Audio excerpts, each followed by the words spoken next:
Hello friends, तो आज मैं आपको बताऊंगा होटल और restaurant style paneer tikka butter masala घर पर कैसे बनाएं। बहुत ही आसान तरीका आपको बताने वाला हूं और इस तरह से आप पनीर टिक्का बटर मसाला बनाएंगे ना, बहुत ही टेस्टी बनेगा। तो चलिए रेसिपी शुरू करते हैं। सबसे पहले हम पनीर टिक्का बनाएंगे। एक आपने कढ़ाई या पैन लेना है, उसमें 2 बड़े चम्मच सरसों का तेल ऐड कीजिए। अब सरसों का तेल है ना, बहुत ही स्ट्रॉन्ग फ्लेवर होता है इसमें। इसको हल्का सा गर्म कर लीजिए और 3 से 4 कलियां लहसुन की कूट के डाल दीजिए। लहसुन के साथ सरसों के तेल को पकाते हैं, इसका जो स्ट्रॉन्ग फ्लेवर होता है ना, वो खत्म हो जाता है। तो ये देखिए, मीडियम फ्लेम में हमने लहसुन को थोड़ा सा पका लिया। ऑयल के साथ में गैस की फ्लेम बंद कर दीजिए। ऑयल को आपने बिल्कुल ठंडा होने देना है पहले। इसके बाद आप इसमें 1 बड़ा चम्मच बेसन ऐड कीजिए और गैस की फ्लेम आपने एकदम लो रखनी है। बेसन को कम से कम 1.5 से 2 मिनट तक एकदम लो फ्लेम में आपने पका लेना है, ताकि बेसन का जो कच्चा टेस्ट है वो खत्म हो जाए। अब बेसन से क्या होता है, बेसन से पनीर टिक्का के ऊपर अच्छी बाइंडिंग आती है। तो देखिए, बेसन को मैंने पका लिया है। 1 चम्मच भर के आप इसमें कश्मीरी लाल मिर्च पाउडर ऐड कीजिए। कश्मीरी लाल मिर्च पाउडर नहीं है, आप इसके साथ देगी मिर्च पाउडर भी डाल सकते हैं। कश्मीरी लाल मिर्च पाउडर को भी अच्छी तरह से मिक्स कर लीजिए और इनको अपने ना ठंडा होने देना है। अब यहाँ मैंने एक बाउल लिया है, उसमें 2 चम्मच हंकर्ड ऐड करेंगे। आपके पास हंकर्ड ना हो, दही लीजिए, उसको कपड़े में लटका के छोड़ दीजिए। आधे घंटे तक हंकर्ड तैयार हो जाएगा। 1 चम्मच आपने इसमें धनिया पाउडर ऐड करना है। आधा चम्मच जीरा पाउडर ऐड कीजिए। थोड़ी सी आपने इसमें रोस्ट की कसूरी मेथी ऐड करनी है। आधा चम्मच आप इसमें नमक ऐड कीजिए।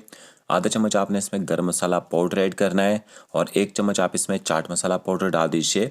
थोड़ा सा ब्लैक सॉल्ट ऐड करना है आपने। और इसके बाद आपने जो भुना हुआ बेसन रखा होगा, जैसे वो ठंडा हो जाएगा वो भी आपने इसमें ऐड कर देना है। तो पूरा बेसन मैंने नहीं ऐड किया, इसमें देखिए थोड़ा सा बचा लिया है क्योंकि कम मैरिनेशन बना रहे हैं। और इसके साथ में 1 चम्मच आपने इसमें अदरक लहसुन का पेस्ट ऐड कर देना है। थोड़ा सा नींबू का रस डालना चाहें वो भी आप इसमें डाल सकते हैं। सारे इंग्रेडिएंट्स को अच्छी तरह से मिक्स कर लीजिए। तो क्या देखिए, पनीर टिक्का की जो मैरिनेशन है वो तैयार हो चुकी है। इस तरह से आपने मैरिनेशन बना के तैयार करनी है। आप इसका यूज़ चिकन टिक्का में भी कर सकते हैं। इसके बाद आपने इसमें 3 प्रकार की शिमला मिर्च ऐड करनी है और साथ में एक कटा हुआ प्याज डाल दीजिए और इसके साथ आप इसमें पनीर ऐड कर दीजिए। तो 300 ग्राम मैंने पनीर लिया था, थोड़े से बड़े बड़े क्यूब्स में काट के डाला है। अच्छी तरह से पनीर को भी मिक्स कर लेते हैं और जब आप पनीर को मिक्स करें मैरिनेशन के साथ, बिल्कुल आराम से मिक्स करना है क्योंकि पनीर थोड़ा सॉफ्ट होता है।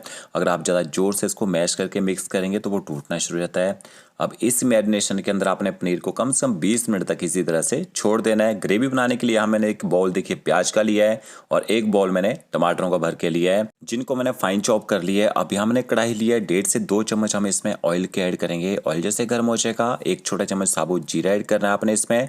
जीरे को आप थोड़ा सा चटकने दीजिए।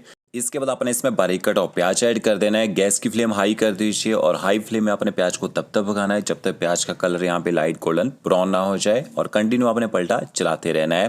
तो ये देखिए, अब देख सकते हैं प्याज का कलर यहाँ पे चेंज हो चुका है। इसके बाद आपने इसमें अदरक लहसुन का पेस्ट ऐड करना है। तो गैस की फ्लेम आपने मीडियम कर देनी है और मीडियम फ्लेम में अदरक लहसुन के पेस्ट को भी आपने अच्छी तरह से पका लेना है, ताकि इसका जो स्ट्रॉन्ग फ्लेवर है ना वो खत्म हो जाए। तो ये देखिए, पेस्ट भी अच्छी तरह से पक चुका है और प्याज का कलर एकदम लाइट गोल्डन ब्राउन हो चुका है। इसके बाद आपने इसमें बारीक कटे हुए टमाटर ऐड कर देने हैं और टमाटरों के साथ में 1 छोटा चम्मच आप इसमें नमक भी ऐड कर दीजिए, ताकि टमाटर जो है जल्दी गल जाए। और टमाटरों को भी प्याज के साथ जल्दी से मिक्स कर लेते हैं, ताकि प्याज जो वो जले ना, इसका कुकिंग प्रोसेस यहीं रुक जाए। और गैस की फ्लेम आपने हाई रखनी है जब तक टमाटर अच्छे से गर्म ना हो जाए।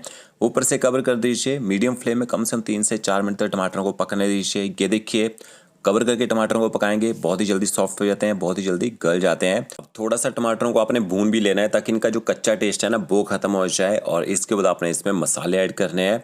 तो आधा चम्मच आप इसमें हल्दी पाउडर ऐड कीजिए। 1 चम्मच आपने इसमें कश्मीरी लाल मिर्च पाउडर ऐड करना है और 1 चम्मच आप इसमें धनिया पाउडर ऐड कीजिए। आधा चम्मच आपने इसमें जीरा पाउडर डालना है। कच्चा जीरा पाउडर का मैंने यहाँ पे यूज़ किया है। थोड़ी सी आपने इसमें कसूरी मेथी ऐड करनी है, बहुत ही बढ़िया फ्लेवर आएगा इससे।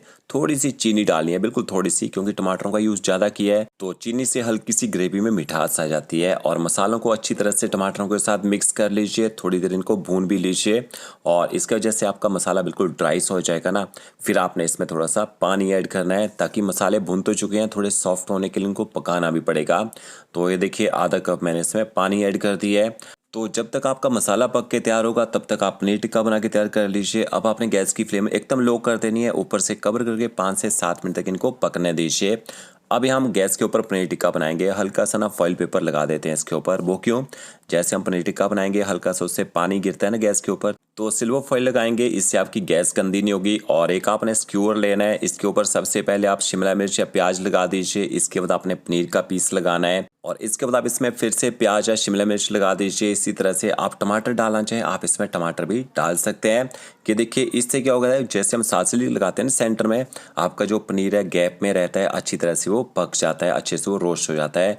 और इसके बाद अच्छी तरह से आपने इसके ऊपर मैरिनेशन लगा देनी है। तो ये देखिए हमने जो बेसन का यूज़ किया था ना, बहुत ही बढ़िया इससे कोटिंग आई है। और ये जो आपकी मैरिनेशन बच गई है, इसका यूज़ हम ग्रेवी में करेंगे। और गैस की फ्लेम आपने यहाँ पे मीडियम रखनी है।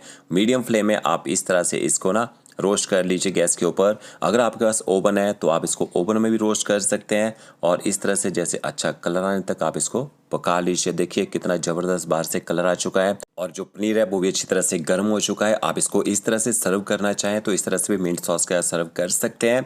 अब यहाँ पे देखिए 5 मिनट हो चुके हैं ग्रेवी को पकाते हुए और हमारे जो टमाटर हैं प्याज है अच्छी तरह से गल चुके हैं।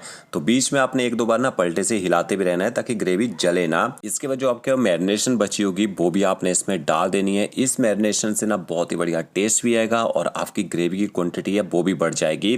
तो क्या देखिए सारी की सारी मैरिनेशन मैंने इसमें डाल दी है और गैस की फ्लेम आपने मीडियम रखनी है। और इस मैरिनेशन को भी अच्छी तरह से मिक्स कर लीजिए और थोड़ी देर आप इसको पका भी लीजिए ताकि दही का जो कच्चा टेस्ट है वो खत्म हो जाए। और इसके बाद मैं इसमें थोड़ा सा ना काजू का पेस्ट ऐड कर रहा हूँ। अगर आप कैश्यू नहीं खाते हैं आप थोड़े से ना 10-12 बादाम भिगो के रखिए, उनके छिलके निकाल के उनका पेस्ट भी आप इसमें यूज़ कर सकते हैं। या फिर आप थोड़े से मेलन सीड लीजिए, उनको भिगो के रखिए, उनका पेस्ट बना के भी इसमें यूज़ कर सकते हैं। अच्छी तरह से कैश्यू पेस्ट को भी आपने मिक्स कर लेना है, थोड़ी देर आप इसको पका लीजिए। तो इसके बाद आपने इसमें पनीर ऐड करना है। तो पनीर टिक्का को एक बड़े से बाउल में निकाल लेते हैं। उसी बाउल में हमने देखिए पनीर टिक्का भी निकाल दिया है। अब पनीर के थोड़े से बड़े बड़े पीसीज हैं, जब आप इसको सर्व करेंगे तो इसके आपने ना थोड़े छोटे पीसीज करने हैं। बट इसको पहले हम स्मोक देंगे, तंदूर जैसा स्मोकी फ्लेवर लाएंगे। एक आपने कोयला लेना है, जलाओ कोयला, उसके ऊपर थोड़ा सा घी या बटर रखिए, ऊपर से कवर कर दीजिए और इसके बाद आप इसको ना 30 से 40 सेकंड तक का स्मोक दीजिए। स्मोक से ना बहुत ही बढ़िया फ्लेवर आएगा ग्रेवी में भी और पनीर में भी। तो क्या देखिए लगभग 40 सेकंड तक मैंने इसका स्मोक का फ्लेवर दिया है। ऊपर से ढक्कन हटा देते हैं और जो पनीर के पीसेस हैं इनको आप 1/2 कर दीजिए इस तरह से। अगर आप इतने बड़े बड़े साबुत पीसेस डालेंगे सर्व करने में दिक्कत होगी, तो इनको 1/2 करके ही आपने ऐड करना है। ये देखिए 5 मिनट मैंने ग्रेवी को भी पका लिया है। ग्रेवी ने अच्छी तरह से यहाँ पे ऑयल छोड़ दिया है। अब ग्रेवी काफ़ी थिक हो चुकी है। इसके बाद आपने इसमें पानी ऐड करना है। तो आधा कप मैंने इसमें पानी ऐड कर दिया है। ज़्यादा पानी का आपने यूज़ नहीं करना है क्योंकि पनीर टिक्का बटर मसाला की ग्रेवी होती है थोड़ी थिक ही रहती है, ज़्यादा पतला नहीं करना आपने ग्रेवी को। और इसके बाद आपने इसमें ना जो पनीर टिक्का बना के रखा होगा वो भी डाल देना है। कि देखिए मैंने आपको पहले बता दिया था कि आप पनीर टिक्का को इस तरह से रोस्ट करके खाना चाहे मिंट सॉस का खा सकते हैं, बट पनीर टिक्का बटर मसाला बना रहे हैं तो ग्रेवी में मैंने पनीर को डाल दिया है। अच्छी तरह से ग्रेवी के साथ पनीर को भी मिक्स कर लेते हैं और थोड़ा सा आपने ऊपर से हरा धनिया डालना है और इसके बाद पनीर को हल्का सा गर्म कर लीजिए। ज़्यादा आपने इसके बाद इसको पकाना नहीं है क्योंकि पनीर ऑलरेडी हमारा पहले पका हुआ था। ज़्यादा पकाएंगे पनीर टूटना शुरू हो जाता है। तो क्या देखिए 1.5 से 2 मिनट तक मैंने पनीर को गर्म कर लिया है। गर्मा गर्म आप इसको सर्व कीजिए। वीडियो अच्छा लगा होगा लाइक शेयर कमेंट जरूर कीजिएगा। Okay friends, thank you.